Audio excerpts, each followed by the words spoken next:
Les amis, aujourd'hui, on va parcourir quelques faits marquants de l'actualité.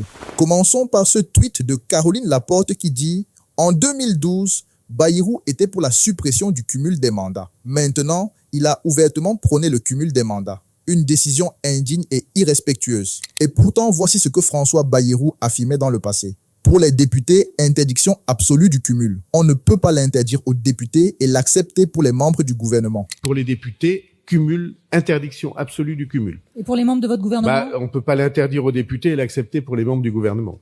Ce tweet donne une liste des postes que cumule actuellement François Bayrou. Il est Premier ministre, maire de Pau, haut-commissaire au plan, président de communauté d'agglomération. Dans le tweet suivant, on peut lire « Flash, la Cour de cassation, la plus haute juridiction du pays, vient de confirmer la condamnation de Nicolas Sarkozy à 3 ans de prison pour corruption et trafic d'influence. L'ex-président français devrait passer 1 an sous bracelet électronique, échappant à la détention. » On a la décision qui vient de tomber et la Cour de cassation valide l'intégralité du dispositif. Les condamnations et les peines prononcées sont donc définitives à l'encontre de Nicolas Sarkozy, de Gilbert Azibert et de Thierry Herzog. C'est donc une première dans l'histoire de la Ve République. Un ancien président est condamné à de la prison ferme. Nicolas Sarkozy est donc définitivement condamné pour corruption, pour trafic d'influence, à 3 ans de prison, dont 1 ferme. Il n'ira pas en prison parce qu'il va effectuer cette peine sous bracelet électronique, Vincent. Exactement, c'est ce qui avait été rendu lors de l'arrêt de la Cour d'appel en mai 2023, qui est donc confirmé aujourd'hui, cette peine de 3 ans d'emprisonnement, dont 1 an à purger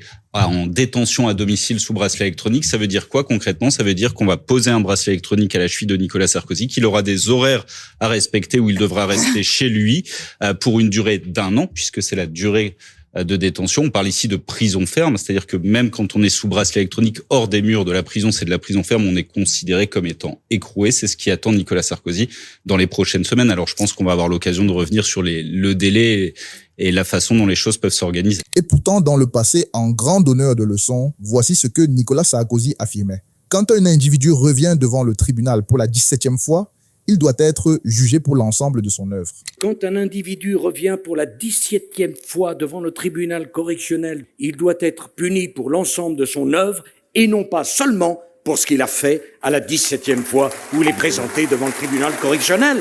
Et si j'ai un reproche, mes chers amis, à me faire, c'est que les peines planchers qui ont été supprimées, au fond, n'étaient pas assez sévères. Eh bien maintenant, il est temps pour lui de prêcher par l'exemple.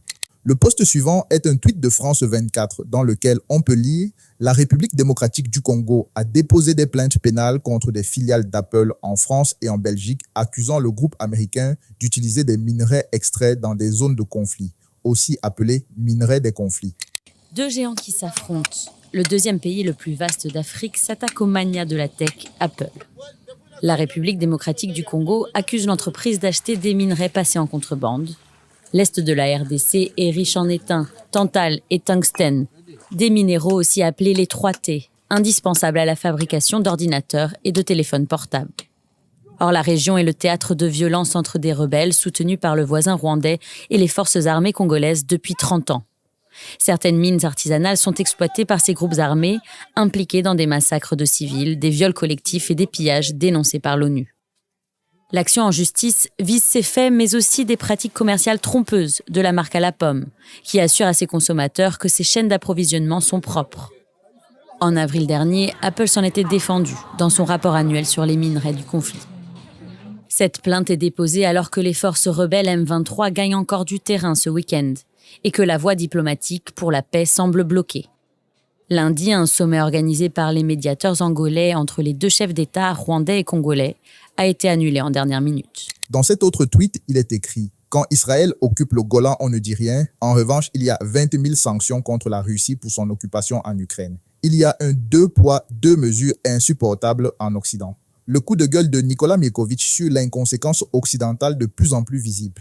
Et ce qui est intéressant de voir ou d'analyser, c'est le 2 poids, 2 mesures qui existe dans la politique internationale aujourd'hui. On voit que quand la Turquie, dans les années 70, prend possession de Chypre, on ne dit rien. On voit que quand Israël attaque et annexe une partie de la Syrie, on dit rien. Et puis, tout d'un coup, il y a plus de 20 000 sanctions qui sont appliquées contre la Russie parce que, suite à un référendum, les habitants de la péninsule de Crimée ont décidé leur réunification avec la Russie. Donc, du coup, il y a un premier point sur le deux poids, deux mesures des Occidentaux globalement, des atlantistes, qui est insupportable pour le reste du monde et qui est complètement incompréhensible. On peut pas dire qu'on défend des États de droit si on dit qu'il y a des États qui ont le droit d'annexer illégalement des territoires et d'autres qui n'ont pas. Donc ça, c'est quelque chose devant la justice, on doit tous être égaux et là, clairement, il y a une justice à deux vitesses. Le général russe Igor Kirillov a été tué à Moscou par une trottinette piégée. Dans un article de France Info dédié à ce sujet, voici ce qu'on peut lire. Un général russe soupçonné d'avoir déployé des armes chimiques en Ukraine a été tué dans un attentat à Moscou mardi 17 décembre.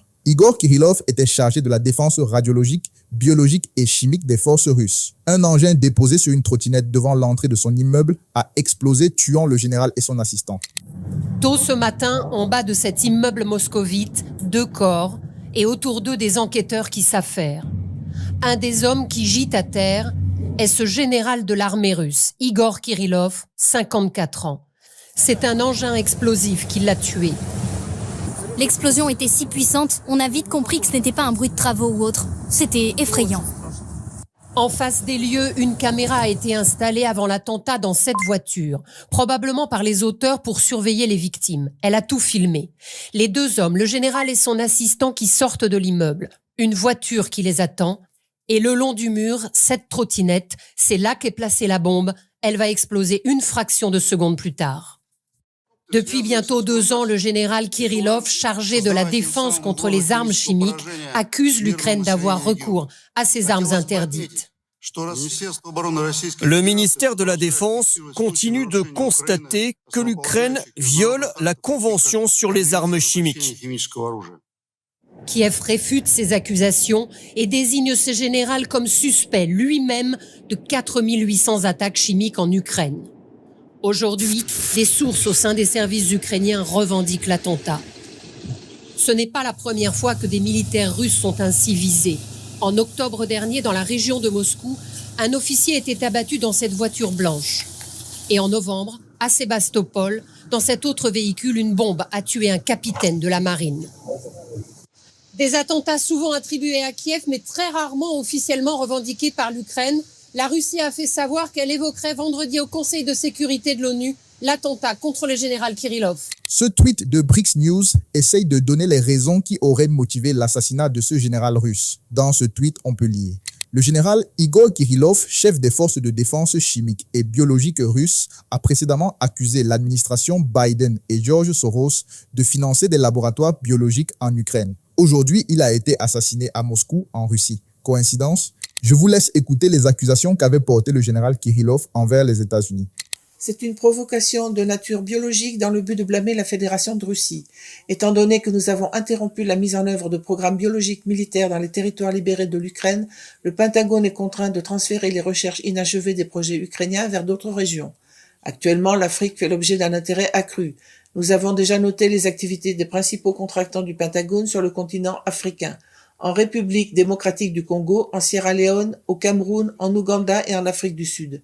Les clients du gouvernement américain comprennent le Bureau de réduction des menaces du département de la Défense, DITRA, et le département d'État.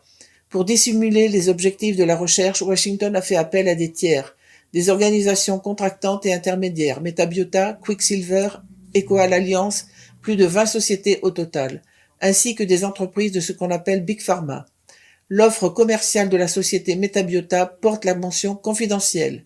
Elle est adressée à l'Institut de recherche sur les maladies infectieuses de l'armée américaine et concerne la formation de spécialistes des maladies infectieuses au Kenya et en Ouganda. Le document démontre que l'Agence de réduction des menaces du département américain de la Défense, DITRA, étudie les pathogènes dans les pays du continent africain. Un document de référence pour le ministère américain de la Sécurité intérieure et pour donner de la visibilité à l'interaction de l'Agence américaine pour le développement international. Je vous rappelle que les activités de la société Metabiota ont été interrompues en Afrique, car ces méthodes de travail ont commencé à soulever trop de questions au niveau des gouvernements nationaux. Ainsi, en 2014, des échantillons du virus Ebola ont été illégalement exportés par des représentants de l'entreprise et transférés à l'Institut de recherche sur les maladies infectieuses de l'armée américaine. La diapositive montre également des participants à des activités militaro-biologiques illégales. Parmi eux figurent d'anciens militaires américains et britanniques, des employés du Centre de contrôle et de prévention des maladies en Afrique et des représentants du Fonds mondial. Nous allons terminer par ce dernier tweet de Cultination. La Russie a développé un vaccin contre le cancer qui sera déployé gratuitement aux patients russes dès 2025 selon le ministère russe de la Santé. Selon le ministère russe de la Santé, contrairement à un vaccin préventif, celui-ci servira à traiter les patients atteints de cancer et sera personnalisé pour chacun. Le cancer coûterait 126 milliards d'euros par an à l'Europe, tandis que Vladimir Poutine prévoit de soigner gratuitement ses citoyens grâce à ce nouveau vaccin contre le cancer. Ce vaccin pourrait marquer un tournant dans l'histoire de la médecine. Alexander Ginsburg, directeur du Centre national de recherche Gamaleya à Moscou, affirme que ce vaccin pourrait inhiber la croissance des tumeurs et empêcher la propagation du cancer. Cependant, il reste incertain quel type de cancer seront ciblés. Dites-moi en commentaire ce que vous en avez pensé. N'oubliez pas de liker cette vidéo, de vous abonner et d'activer la cloche de notification pour ne louper aucune de mes prochaines publications. On se donne rendez-vous à la prochaine vidéo. D'ici là, portez-vous bien. Bye.